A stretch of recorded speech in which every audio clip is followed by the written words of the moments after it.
Dunia hari ini terlalu bangga menayangkan kehidupan yang penuh dengan masalah sosial, penipuan, kehilangan integriti dan penindasan.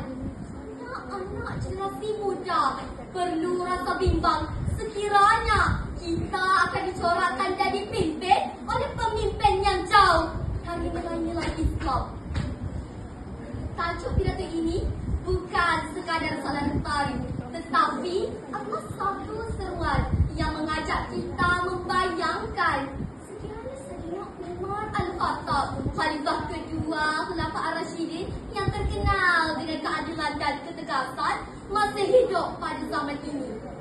Adakah kita mampu berdiri berhadapan dengannya dengan hati yang jujur, tindakan yang benar dan amanah seperti yang dituntut Islam?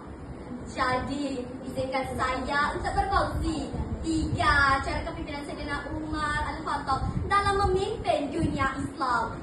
Hadirin sekalian, Sayyidina Umar memimpin bukan dengan kuasa dunia, tetapi dengan kekuatan takwa dan keadilan. Beliau membezakan antara hak dan batil tanpa rasa takut kepada sesiapa kecuali Allah Ta'ala.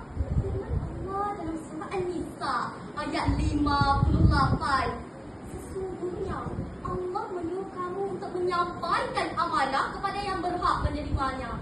Dan apabila kamu menjalankan hukum di antara manusia, hendaklah kamu menghukum dengan adil. Semasa menjadi khalifah, Umar menolak untuk tinggal di istana. Beliau memilih rumah biasa kerana yang diutamakan bukan kemewahan, tetapi keadilan untuk rakyat. Pernah berlaku satu peristiwa yang sangat menggetarkan jiwa. Seorang anak dari Mesir memukul rakyat biasa kerana satu pertandingan kecil. Rakyat itu melaporkannya kepada Umar. Lalu Umar mengarahkan si anak gubernur untuk dipukul semula di hadapan orang ramai. Selepas itu beliau berkata, sejak bila kamu memperhambakan manusia sedangkan ibu mereka melahirkan mereka sebagai orang yang merdeka? Adakah hari ini kita masih mempunyai pemimpin yang sanggup memperjuangkan keadilan seperti itu? Atau sekadar pandai berjanji, senyap bila diuji? Sidang hadirin yang dirahmati Allah, jika hari ini kita melihat integriti sebagai sesuatu yang langka, maka Sayyidina Umar adalah simbol integriti yang tidak tergugat, teguh namun di hadapan darah daging sendiri. Diriwayatkan dalam Musannaf Ibni Abi Syaibah ketika anaknya sendiri, Abdullah bin Umar, terlibat dalam satu kes yang boleh membawa kepada salah guna kelebihan sebagai anak khalifah. Maka Umar berkata, sekiranya kamu tidak berhenti dari perbuatan itu, aku akan hukum kamu sebagaimana aku menghukum orang lain. Begitulah teguhnya Sayyidina Umar dalam menegakkan prinsip keadilan, bukan berdasarkan hubungan, tetapi berdasarkan kebenaran. Sidang hadirin intelektual sekalian, kepimpinan Sayyidina Umar bukan sekadar urus tadbir negara. Ia adalah madrasah tarbiyah yang melahirkan generasi kafah Rabbani, iaitu generasi yang menyembah Allah dalam seluruh aspek hidup mereka.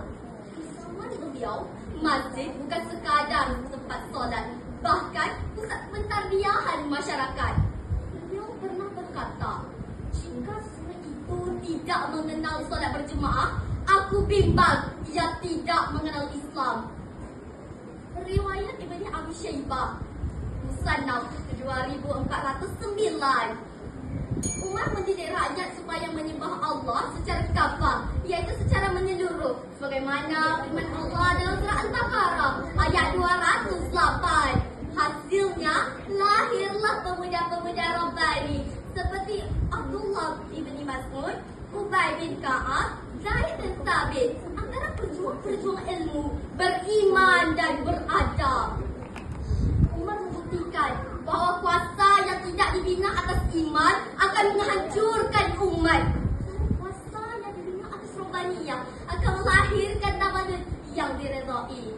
Bahkan Tuan yang saya muliakan, melalui hujah pidato saya sebentar tadi, dapat saya simpulkan bahawa kepimpinan Sayyidina Umar Al-Khattab dalam memimpin dunia Islam berteraskan kepada 3 perkara, iaitu pertama, takwa dan keadilan.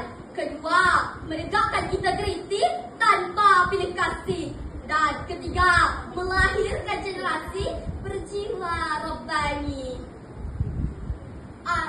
Wahai generasi muda, kita tidak perlu menunggu Umar hidup semula, kerana umat perlukan pemuda Rabbani yang mencontohi Umar hari ini. Ayo bangkit, membina generasi yang taat, jujur dan berani. Kerana itulah sebenar-benar jawapan soalan besar pidato ini. Jika Umar Al-Khattab hidup hari ini, mampukah kita berdiri di depannya? Sekian, wassalam.